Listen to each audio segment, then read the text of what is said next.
But on the other hand, it can also be so satisfying that you have these expensive ships and you are tackled and you use your SCM drones and you manage to escape.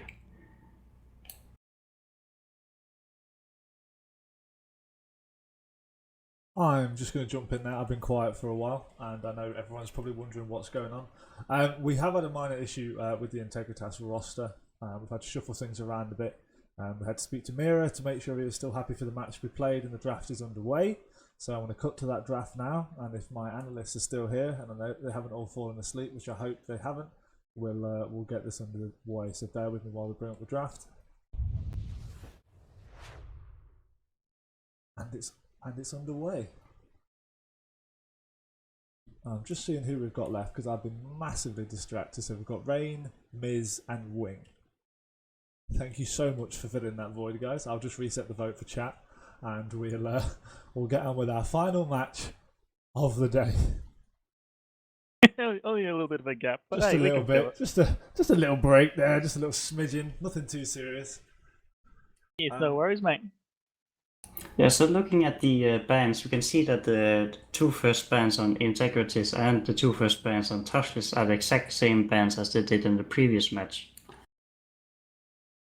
Definitely curious about the Golem ban there. At least in my opinion, I don't see the Golem as a particularly strong ship, at least in this format. It has a good amount of DPS, tank, and RR, but I kind of think like other ships do the same job, either better or one of those three jobs better.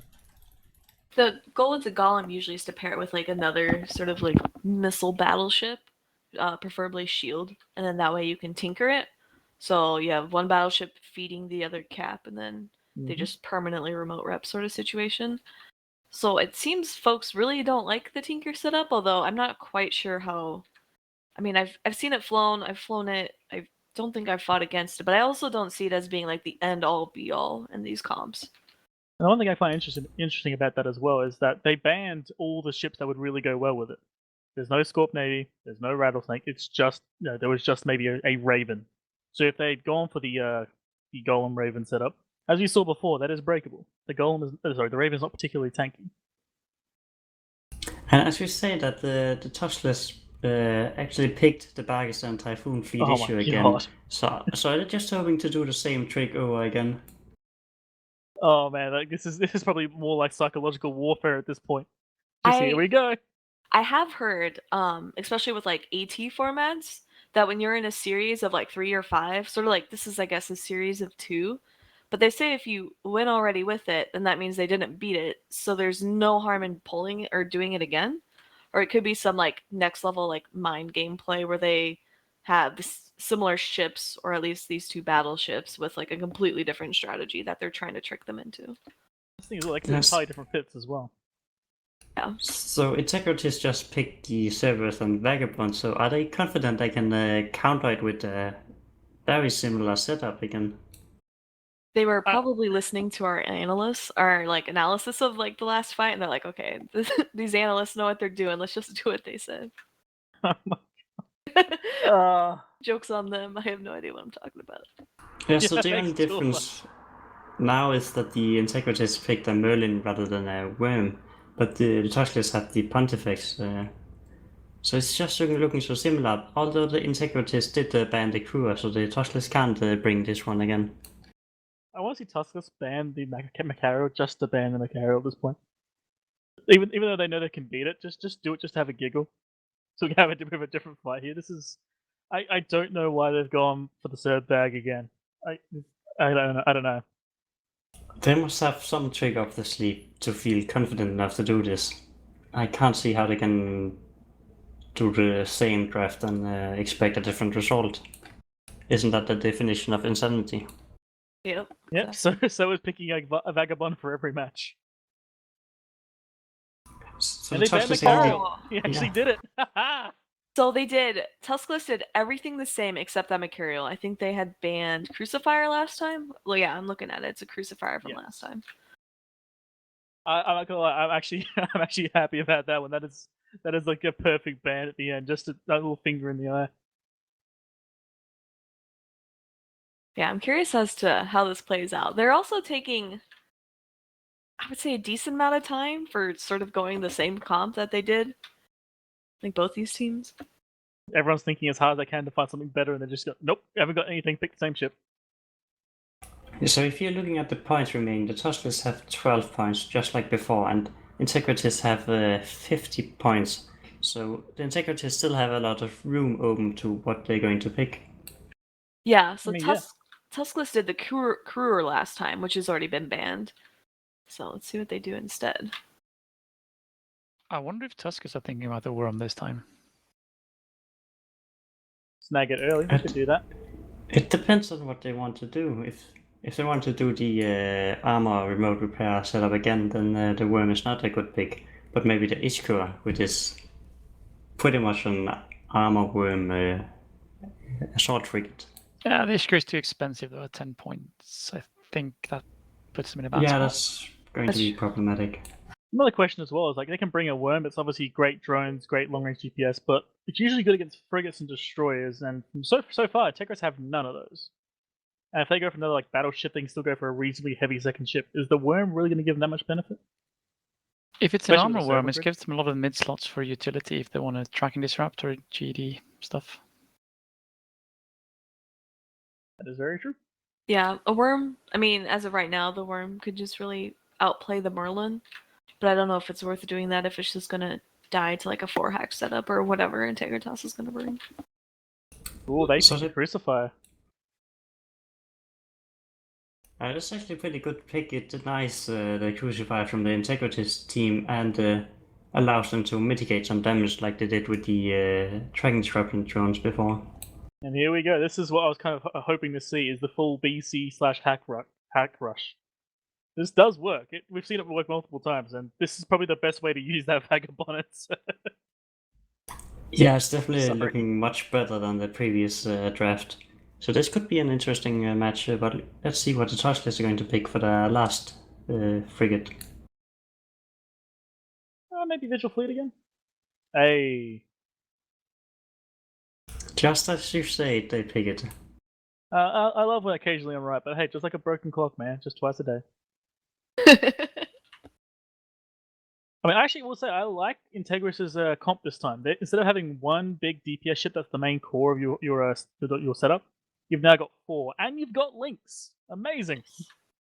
I think Lynx is really critical. I think a lot of folks, maybe ones who aren't really like pro at theory crafting or whatever, really underestimate how much Lynx can really add to a comp. Oh yeah, they're pretty much a multiplier to your entire comp. And the best thing about the battle cruisers, at least in this setup, is that your battle cruisers are your DPS, they're your tank, and they're your Lynx. You don't lose DPS like you might do with a Pontifex or a Magus, which are good picks, but with a 5-part setup, you kind of have to pick: do you want DPS or Lynx sometimes? Yeah, and so now that the comps have been decided and the theory or the fitting timer is counting down, those in chat type red or blue, depending on who you think's going to win. I would encourage you guys sitting here with me to do it as well. So one thing I actually like about this draft for Integritas is that the Tuskless team only have one real screening ship.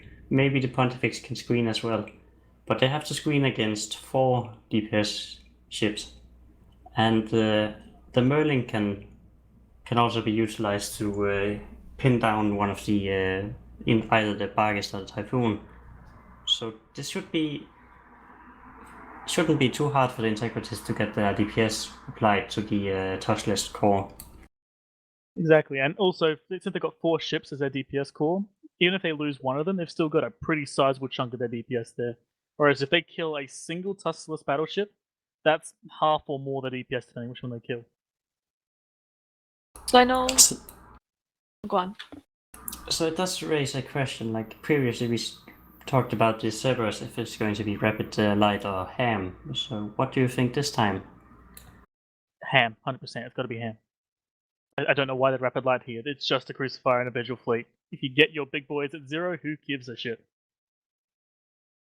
Yeah, and I'm trying to think. What do you guys think? I think last time the Integritas team was trying to rush, but they kind of fumbled on that. Do you think they're going to be warping in at 0 and rushing again, or do you think they might try to cut it? I think what Fight this set against up Bog? Sorry, man. I think with this setup they're hoping to get the rush. If they can break the Typhoon fleet issue, then they're in a huge advantage. Because the Typhoon figure issue was the linchpin of the previous match. But So shout out to Frankie Mania with the sub via Twitch Prime. We appreciate it. You also get access to an emote, which is hella cool.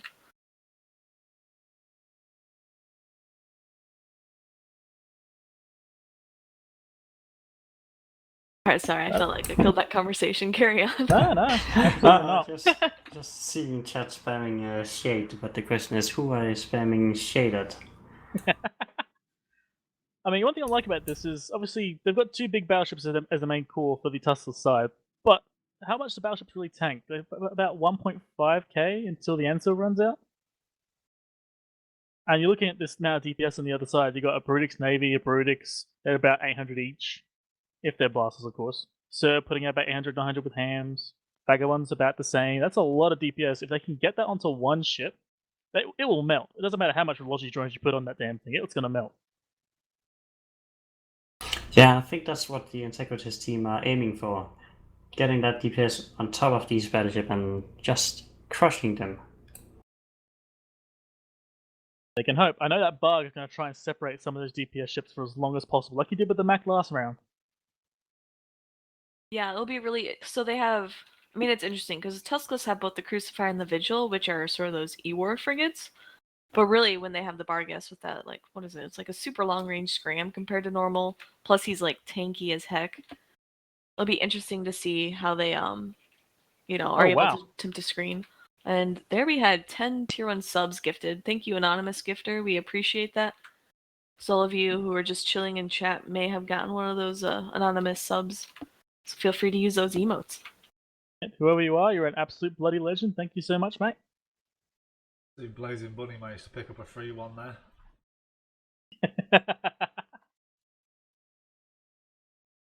And remember that when you are getting a subscription, you can use these dank shade emotes for free. So you don't even have to spend their points on them. I feel like I'm under the umbrella here with so much shade.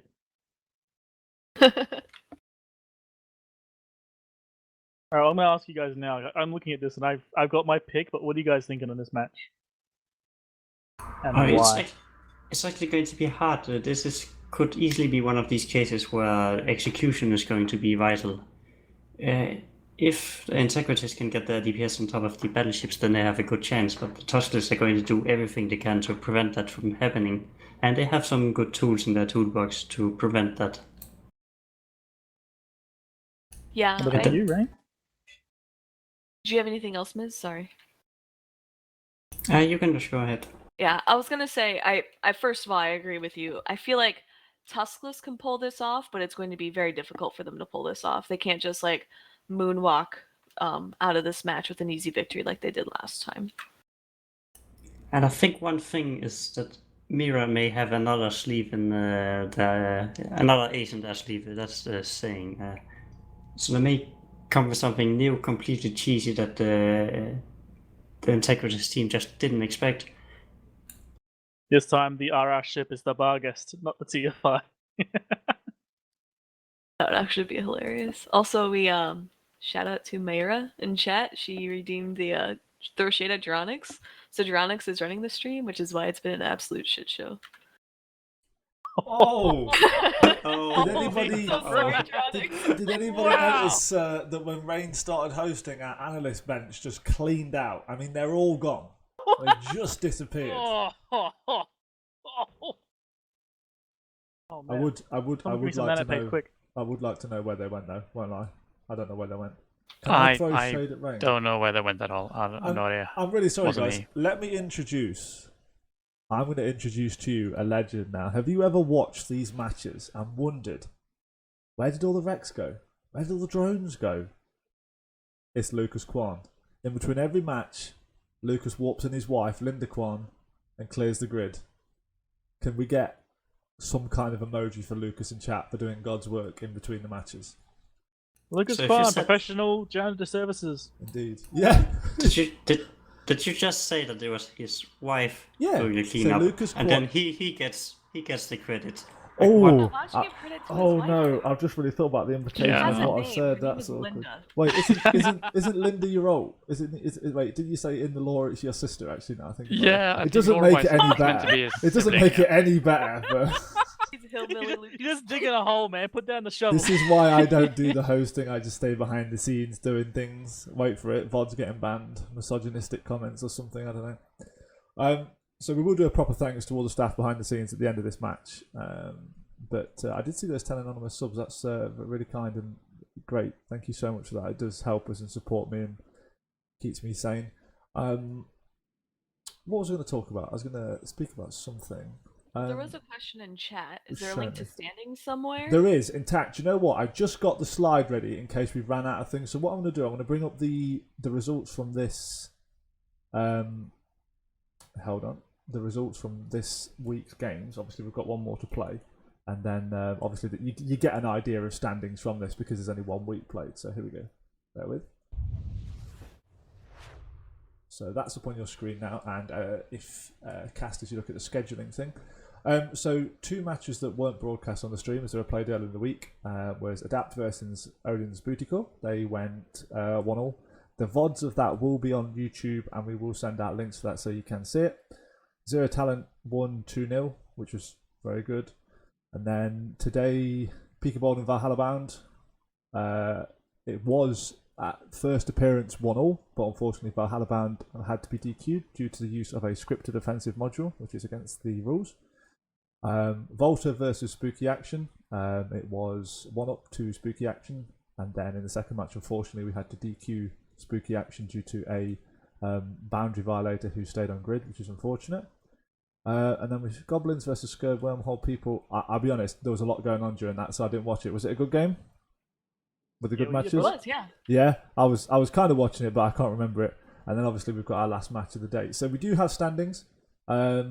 That I will get them up for you in a sec. They look a bit strange at the minute because it's week 1. So technically there's a lot of people in first, there's a lot of people in second because they've got 2 wins, if that makes sense. So you kind of get an idea from looking at this. In actual fact, no you don't, because there's 2 different divisions. I will get you some standings after this match for you to look at.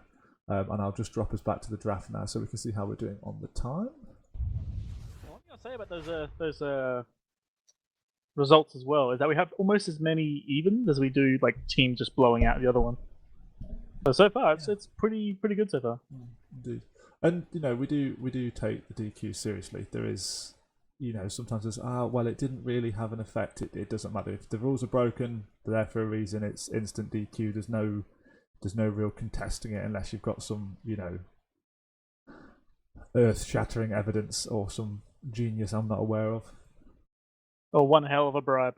Indeed. So man. we're running. Nah, we don't take bribes, but we are running. Aw. We've been running this stream for 5.5 hours, but I'm happy to say, even with this delay, we are ahead of schedule. And I think, so that's good news. I That think is one good thing news. to point out too with sort of this league format is that all these teams are here voluntarily. All the staff is here voluntarily. There's no prizes at the end. So the reason some of these rules are, you know, we see a lot of DQs is mostly because we don't have really any tournament tools to kind of assist us in this. It's more of everyone's here on their own honor. But at the end of the day, when you win, you don't really, you know, get cash prizes or anything along those lines. So it's all just for fun. Some of these teams take it super seriously. Some are just here to have fun. So that's something to keep in mind. Indeed. And you know, just from my point of view, I know something we've seen a lot in chat today, guys, is about people who aren't able to watch the stream on lower quality. I am truly sorry, but we are at the mercy of Twitch. If Twitch have the bandwidth to give us the encoding, downscaling options, we'll do it. It'll be there. If they haven't, then unfortunately there's nothing we can do about it. I will look into it and see if there's like a lower quality 1080p we can do or something that helps with people. I don't know if that's possible. If anybody knows, hit me up. I'm keen. Love feedback. We love feedback. We change the stream week to week with improvements, and it's all because of the feedback people give. So yeah, if you've got any feedback, you know, let us know. Love to hear it. We really do. Yeah, these will be on YouTube, right, Geronix? So that way, folks who missed it today will still be able to see it. Some unfortunate soul is going to have to split up the VODs and put them on YouTube. And you know, we'll release them in a batch. So all week 1 matches. I think So we have got some people arriving on grid, so we might get started ahead of schedule. Who knows? We'll see. And while we were talking about the janitor a little bit earlier, I kind of want to ask Lucas myself. Who's your bet on, brother? I want to hear it. For this match here, Yeah. I'm gonna give it to blue. Actually, I think the Crucifier and Vigil here will actually be doing God's work on that team. We were talking earlier about this possibly being a short-range gun rush like ACs and blasters from the Brutics. And the Brutics and the Brutics Navy issue, if they are blaster fit, the Crucifier and Vigil fleet issue will be able to control them very, very well. I'm just kind of imagining watching a four-man rush going towards those battleships. Those tracking Ds will hurt, but if they're blasters, you can just get in range. Yeah, I just think the 4-man rush will very rapidly turn into a 3-man rush when the 2 rapid heavy ships pick a target. do their thing. Yeah. Just decide this ship doesn't deserve to exist anymore. I can definitely see that coming.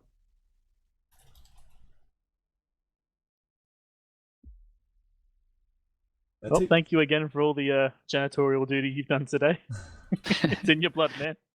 I almost got to kill Casper as well. Oh, how did you do that? What's the secret? How did you get him to undock? I mean, it was right there in the middle of the arena. I don't know how he got that close to the center, though. But I was about to say the key to killing Casper is to have projections that can reach out of the arena. At least 126k. So we are getting the teams on field. I believe we still have like 30, or the Twitch stream when I'm looking at it has 30 seconds. But some of these teams are way ahead of schedule and they're already warping to the grid. Indeed. Some people are keen, some people are keen. We will cut to the grid in a moment. As soon as I've got all the teams at the relevant beacons, we'll give you that juicy final match. And then we'll show you the quick league standings for the week, and then we'll probably go find someone to raid and throw you guys at. And we can do shout outs at the end too, so you guys get to hear us circle jerk about how great we are. Yeah, if you guys got shout outs, we'll do our quick thank yous to all our staff and all that jazz.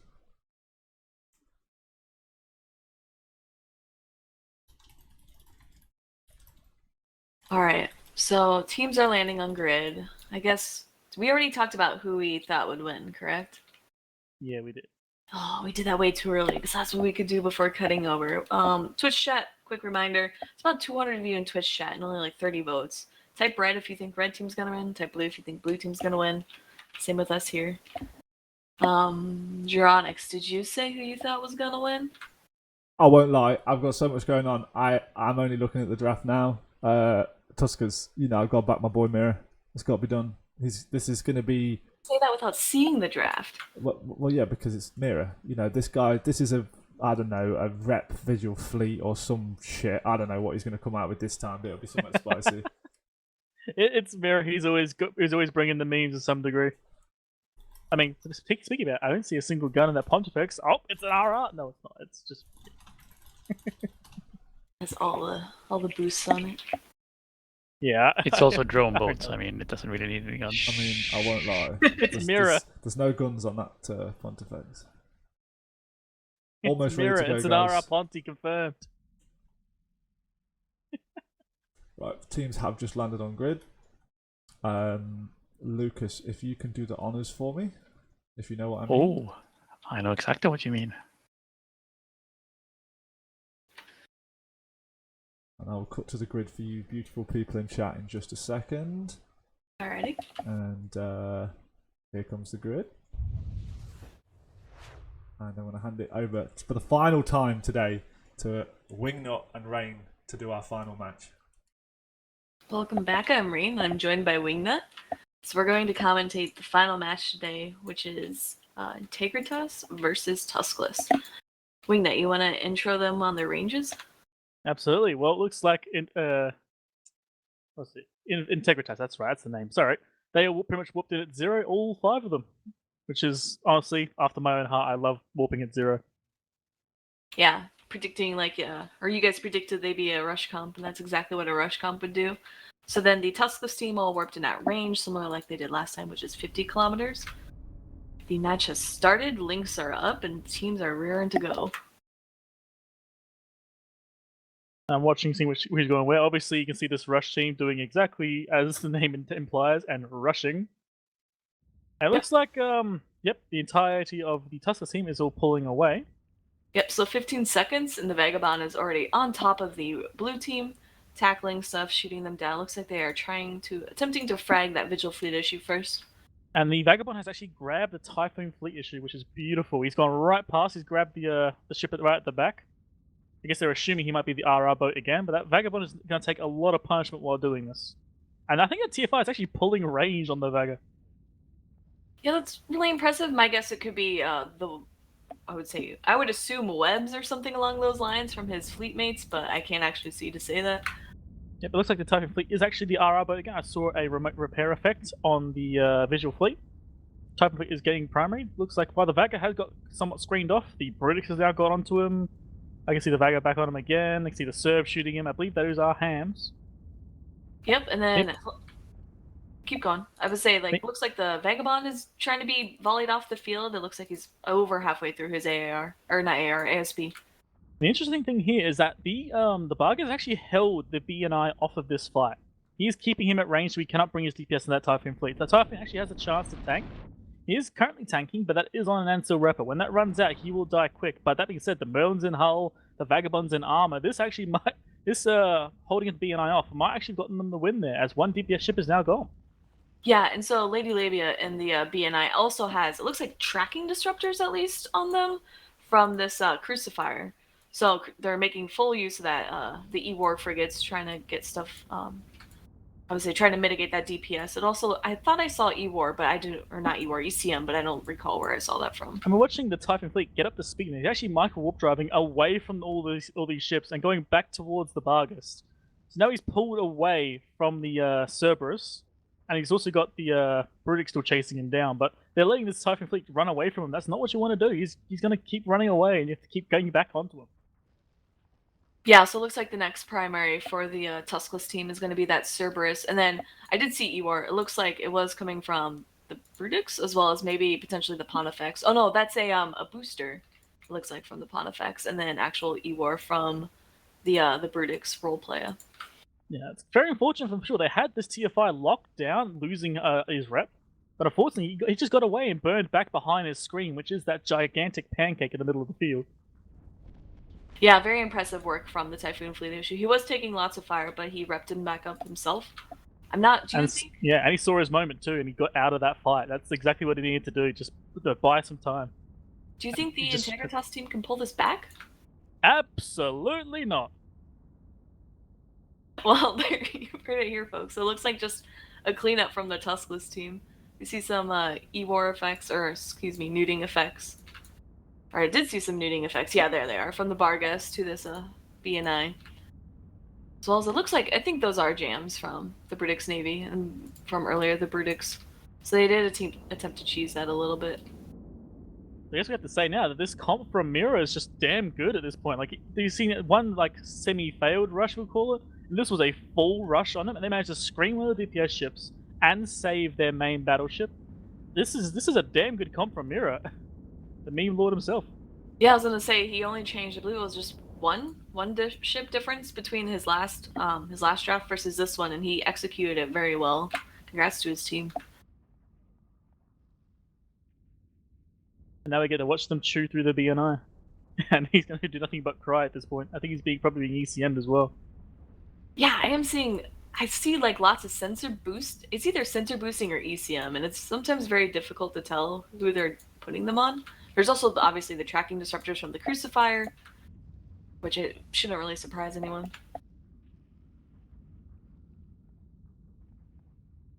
Well, this BNI is going to get served upon the pancake, and yeah, Mira will take 2-0 this time. Yeah, it looks like the BNI is also hull tanked, which is impressive. Well, I don't know if I'd say impressive, but something that's usually like a surprise when it happens. Everyone gets really excited seeing that.